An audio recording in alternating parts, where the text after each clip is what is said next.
안녕하십니까, 강철구입니다. 이제 대선이 5개월도 안 남았군요. 그래서 여든 야든 대선 준비에 지금 박차를 가하고 있습니다.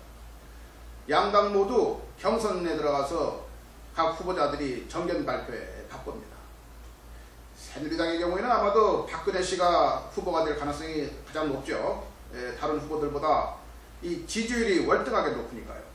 그러나 야권의 경우는 좀 사정이 다릅니다. 안철수 씨와의 관계가 있기 때문이죠. 안철수 씨가 민주당의 최종 경선에 참여하든지 아니면 독자 출마하든지에 따라서 상황이 달라질 것입니다.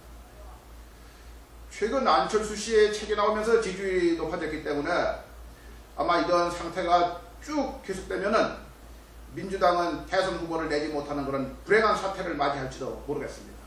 또 현 정권에 대한 국민 불안이 매우 높기 때문에 안철수 씨가 대통령에 당선될 가능성도 있어 보입니다.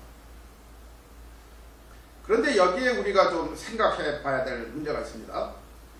지금 안철수 씨에 대한 대중의 지지는 거의 무작정에 가깝습니다.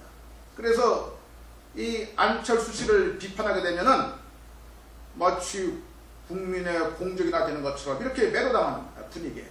또 안철수 씨를 지지하지 않으면은 저 사람은 저 새누리당 편 아니냐 이렇게 비난을 받습니다. 그러나 안철수 씨가 대통령이 된다면은 이것은 우리의 삶과 또 우리 국가의 명운에 굉장히 큰 영향을 미치기 때문에 이러한 식의 묻지마 지지는 아주 문제가 많습니다. 그래서 안철수 씨에 대한 철저하고 엄밀한 검증이 반드시 필요하다고 생각을 합니다. 안철수 씨와 관련해서 우리가 생각해야 될 것은 크게 세 가지입니다. 하나는 그의 정치적 의지입니다. 대통령이 되려면 가장 필요한 것이 강한 정치적 의지입니다. 그러나 그는 작년부터 지금까지 대선 출마와 관련해서 계속 애매모호한 태도를 취해왔어요. 지금도 국민들이 더 많은 지지를 해주면 출마하겠다고 하는 것인데 이런 태도 이거 아주 곤란합니다. 민생을 살리기 위해서는 이 기득권층과의 전면 승부가 필연적입니다. 그런데 이렇게 적당하게 예의 바르고 적당하게 우아한 태도로 난국을 극복할 수 있겠습니까? 저는 참 어렵다고 생각을 합니다. 두 번째 문제도 처음 문제와 관련되는 것인데 그의 책에서 나오는 정책적인 불투명성에 관한 이야기입니다. 그는 온갖 문제에 대해서 나름의 답을 하고 있습니다. 그래서 마치 공부를 열심히 한 학생의 모범답안을 보는 것 같습니다. 그러나 정말로 치열하게 스스로 고민한 흔적은 별로 보이지 않습니다. 만약 한국을 바꾸겠다고 하는 강한 열정이 있는 사람이라면 한국 사회에서 가장 중요한 문제가 무엇이고 그것을 어떻게 해결하겠다고 하는 그런 방향의 그런 메시지가 반드시 드러날 수밖에 없습니다. 그러나 유감스럽게도 그런 메시지를 잘 발견할 수가 없습니다.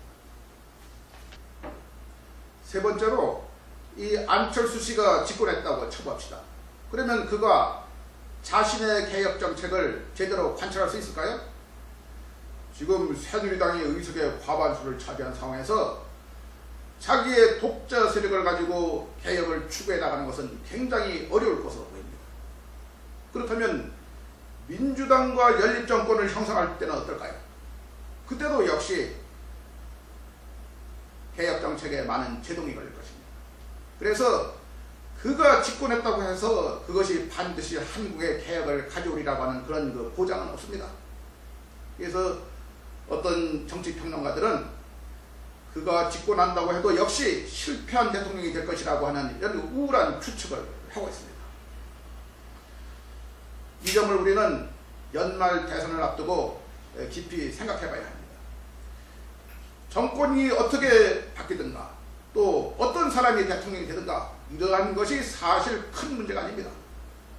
보다 중요한 것은 민생을 어떻게 확실하게 구출하느냐, 그래서 사람들을 얼마나 편하게 살게 만드느냐, 이것이 가장 중요한 것입니다.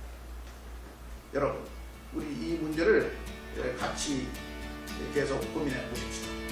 감사합니다.